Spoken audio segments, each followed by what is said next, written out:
for at the end of the evening. So, first and foremost, it is absolutely my pleasure to welcome you, thank you for being here, and for coming to speak to us. It has been one of the most momentous, potentially challenging years for the country, for the government, for the party, and for many of us personally, and your story and what you've been through and your experience is something we're all incredibly interested in hearing about tonight. So thank you very much, Jeremy.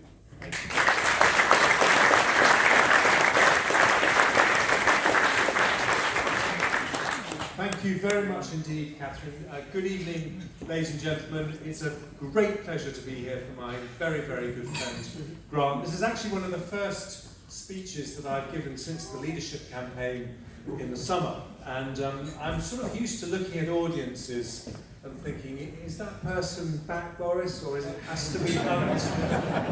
And I always remember that wonderful saying by Bruce Forsyth. He said, remember, only half the audience are ever going to like you. Don't worry about the other half, the bastards. Of course, there are no bastards here in Manhattan.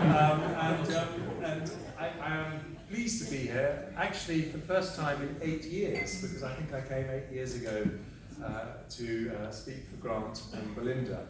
And since then, I've been both Health Secretary and Foreign Secretary. And that does mean that I need to start my speeches with a quick health and safety check and just ask, are there any doctors here this evening? Are there any ambassadors here this evening?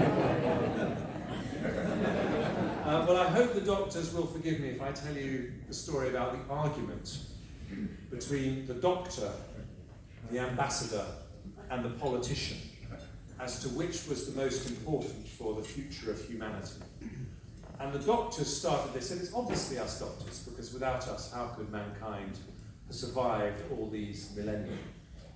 To which the ambassador said, yes, but without us ambassadors building bridges between the nations, who would have created order out of the chaos? To which the politician smiled and said, ah yes, but who created the chaos? And of course that has nothing to do with Brexit or any of the situation that we currently face. But when I was Foreign Secretary, it was a great privilege, because we really do have the finest diplomatic service anywhere in the world, and it's a great privilege to be responsible. And one of the best things about it is that you hear stories on the diplomatic circuit. And one of the stories I heard was of the first time the Queen met President Putin. And he wasn't actually president at that time, he was mayor of St. Petersburg. And there was a very big argument in the Foreign Office before the visit as to who should be the Queen's interpreter.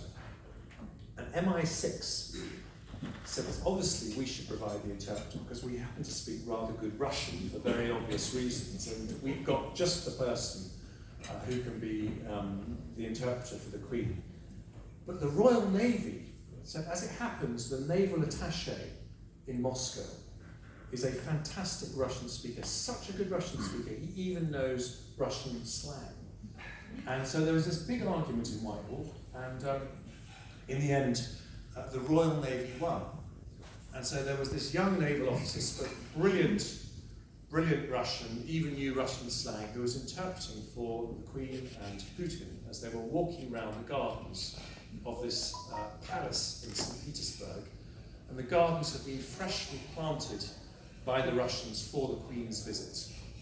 And President Putin was showing the Queen the gardens, and he said, we did have a bit of problem with the rabbits when we planted these gardens. And the interpreter, who understood Russian slang very well, happened to know that rabbit was the slang for peasant. And he said to the Queen, they did have a little bit of problem with the peasants. To which the Queen said, really? So what did you do? To which Putin said, well, we had to put up little fences around all the plants. And the Queen said, and did they work? And Putin said, no, the fences didn't work. So the Queen said, so what did you do? And Putin said, we shot them. To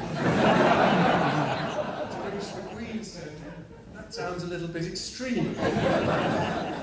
And she demonstrated why she is our country's finest diplomat to navigate a moment like that. But look, I want to just give some reflections on the situation that we're in as a country. But the first thing I want to do is to thank you for sending to Parliament absolutely superb MP in Grant. And,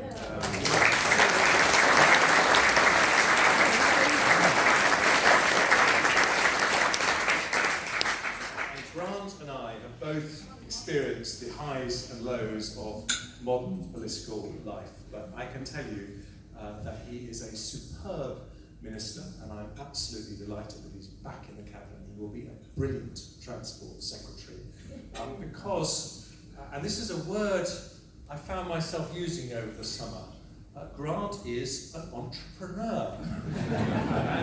and you know, we cannot have too many entrepreneurs in British politics because they are the people who get things done. And he was a brilliant chairman of the Conservative Party, and I'm delighted he's back. But I've known that throughout all of this, he's been the most fantastic campaigning local MP. And so, Grant, it's fantastic to support you. And it's great to see Belinda here as well.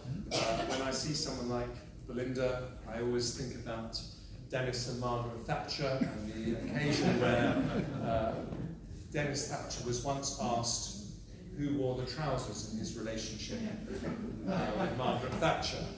And he said, I wear the trousers and I wash them and I iron them as well.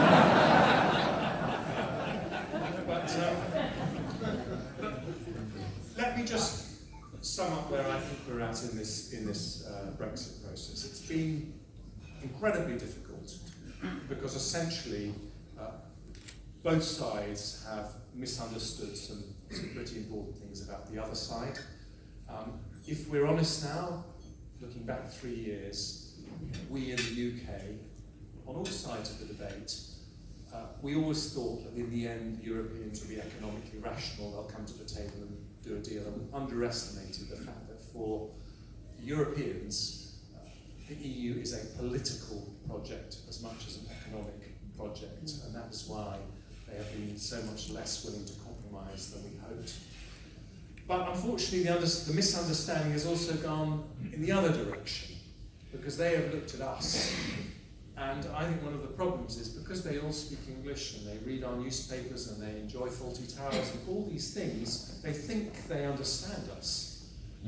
But they have in fact misunderstood that for us too, Brexit is not just an economic project, it is also a political project. It's a desire to have more control over our own destiny, and there's a big debate about the best way to do that. But that is why we too have not been prepared to compromise on important issues of principle. And it isn't so much malevolence from the EU as bureaucratic inertia. If you're trying to get 27 countries to agree on anything, it's a big nightmare, and that's why they have these bureaucratic structures, and they're frankly never going to budge unless the Irish give them the nod and the wink. And that's why the last couple of days have been so significant. And I hope upon hope that this is the moment when we can see that breakthrough that we all want, that is in everyone's interests. And the reason that we have to do this is because as Conservatives, we know how important it is that we honour our democracy by honouring that referendum result. But we also know that getting Brexit wrong isn't actually the biggest of the many challenges this country faces. The biggest and most dangerous challenge we face is a Labour Party led by Jeremy Corbyn. And you just have to look at the announcements that we've seen from the Labour Party in the last few weeks to remind yourself they have said they will confiscate 10% of the shares of every company with more than 250 employees. That is confiscating £300 billion of wealth.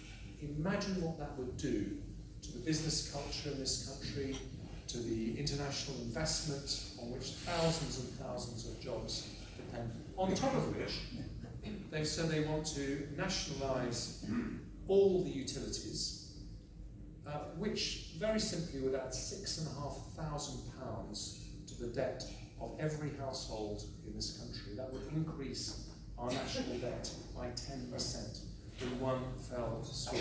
So all the effort that we have been making over the last 9 years that spectacularly turned around the economy after the biggest financial recession since the Second World War, that brought our national finances back under control, that created 1,000 jobs for every single day that we've been in office. All of that hard work, that pain, that effort will be ripped up in one fell swoop. And that would be an absolute disaster, not just for us, but for our children and our grandchildren, many generations to come.